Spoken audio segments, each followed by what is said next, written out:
Assalamualaikum warahmatullahi wabarakatuh. Kembali lagi di channel yang gaul ini. Kali ini kita mengulas sebuah program My Experiment, yaitu berbagi pengalaman. Kali ini saya sudah berjumpa dengan Sadam Haji Maka. Oke, beliau ingin berbagi sebuah pengalaman yang harapannya sehingga pengalaman itu bisa jadikan pelajaran atau ada hikmah yang harus dipetik. Oke, kira-kira pengalaman apa yang ingin di-share sehingganya bisa memberikan manfaat ke orang-orang? Ya, saya sedikit memberikan pengalaman ketika saya kemarin coba masuk dalam perpolitikan legislatif DPRD Kabupaten. Kita melihat politik hari ini itu memang tidak memberikan ruang buat pemikir, pemuda-pemuda yang punya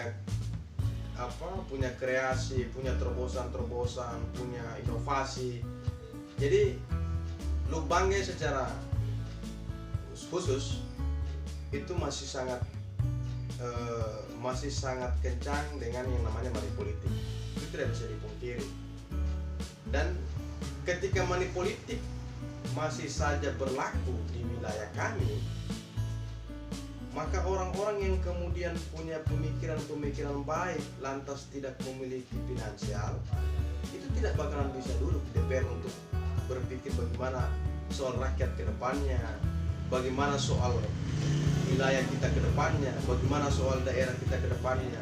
Dengan banyaknya investasi yang masuk di daerah ini, tapi apabila yang hadir di DPR hanya orang-orang yang mementingkan kebutuhan pribadinya dan keluarganya, itu tidak bakal ada dampak positif buat masyarakat yang bisa kita dapatkan, karena akan terputus.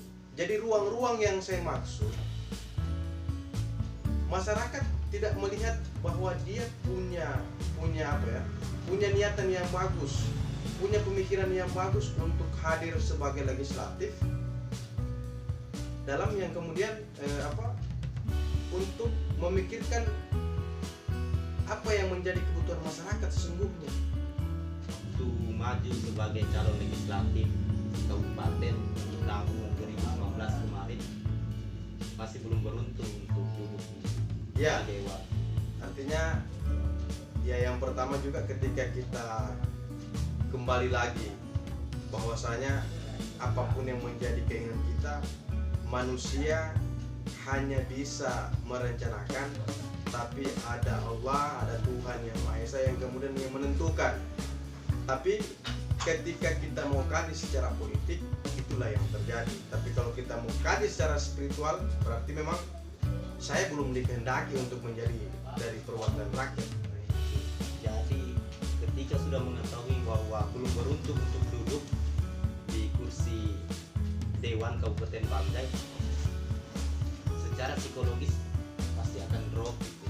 Iya, benar. Terus bagaimana sekarang Kakanda ini bisa bangkit kembali? Ada kiat-kiat kah?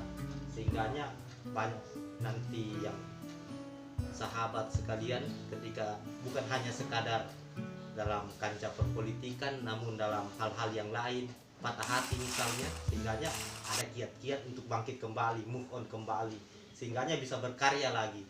Nah, jadi pada saat itu saya masih belum berkeluarga. Ketika saya caleg, saya belum berkeluarga.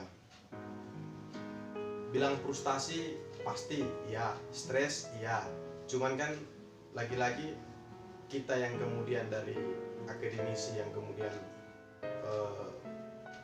cukup beralang buana dalam dunia kampus, kita tidak juga drop dengan hal-hal yang kemudian belum menjadi kehendak kita.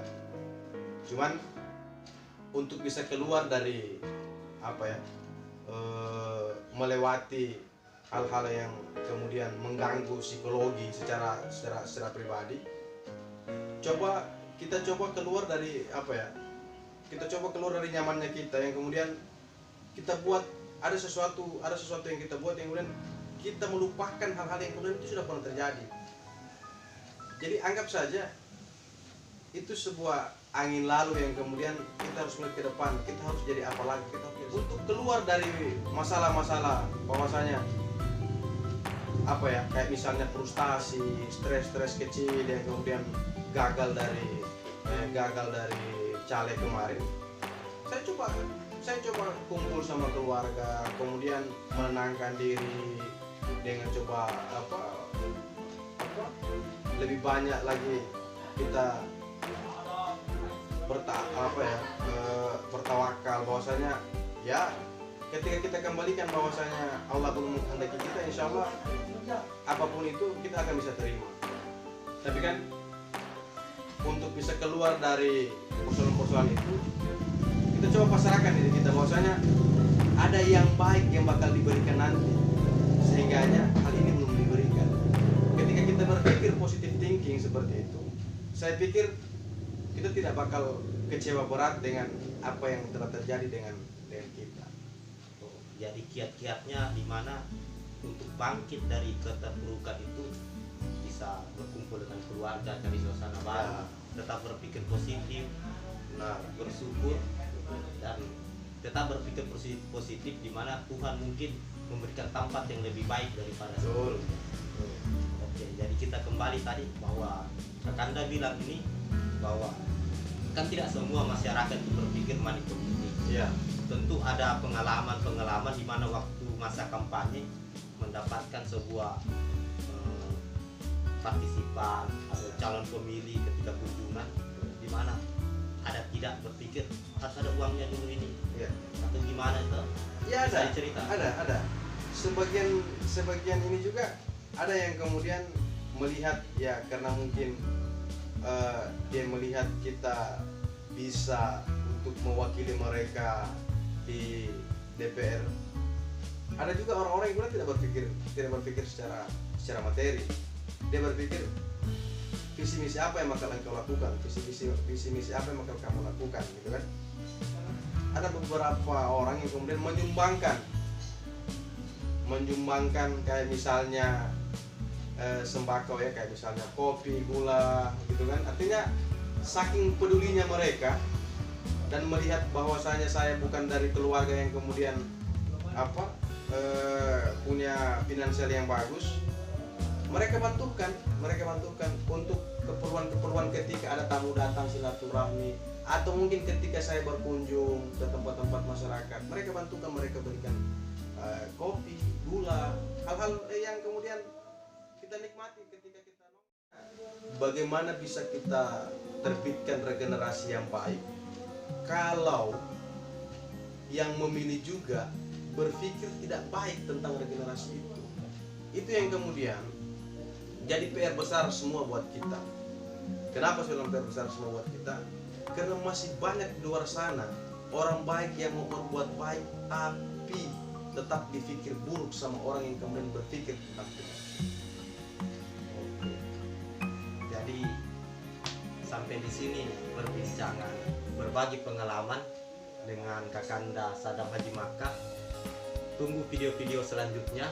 Dukung channel ini dengan cara subscribe, share, like, and comment. Sekian dari kami. Billahi taufiq wal hidayah. Wassalamualaikum warahmatullahi wabarakatuh.